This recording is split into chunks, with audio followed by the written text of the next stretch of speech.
In football, a mistake is just a mistake. You miss a shot. You score in your own net. The crowd groans, the game moves on, and by next week it's forgotten. Except once. Once, a player made a mistake that millions saw, and 10 days later, he was dead in a parking lot, shot 6 times by a man who shouted one word with every bullet. Goal. This is the story of Andrés Escobar. In the early 1990s, Colombia had the best football team in its history. At its heart was a tall, calm defender named Andrés Escobar.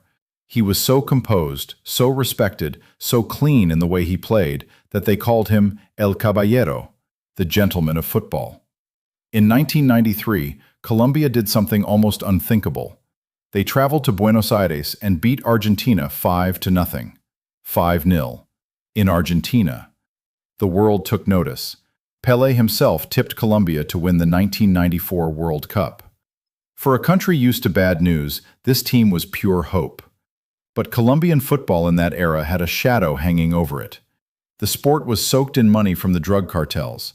Clubs were funded by traffickers. Matches drew enormous illegal bets, which meant the wrong people had a stake in every single result. And as the World Cup neared, the pressure turned into something darker. Players started receiving threats. One midfielder was pulled from the team after his family was threatened if he took the field. This wasn't just a tournament anymore. It had become dangerous. The 1994 World Cup was held in the United States. Colombia, the favorites, arrived carrying a whole nation's expectations. And almost immediately, it began to fall apart. They lost their opening match. Now they had to beat the host nation, the United States, just to survive. In the first half, an American player drove a low cross into the box.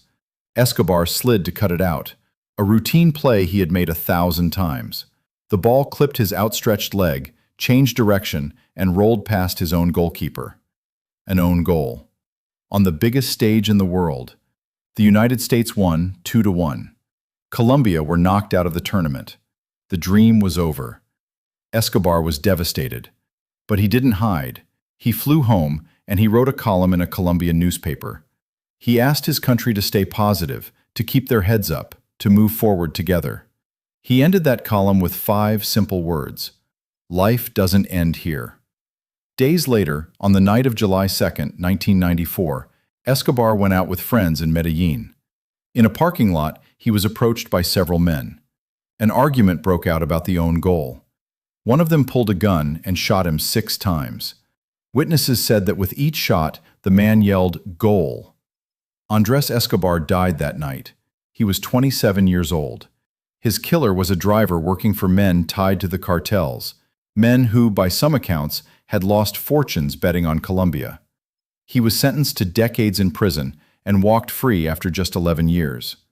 More than 120,000 people came to Escobar's funeral. And to this day, he is remembered not for the own goal, but for the kind of man he was, and for the 5 words he left behind, days before he was killed.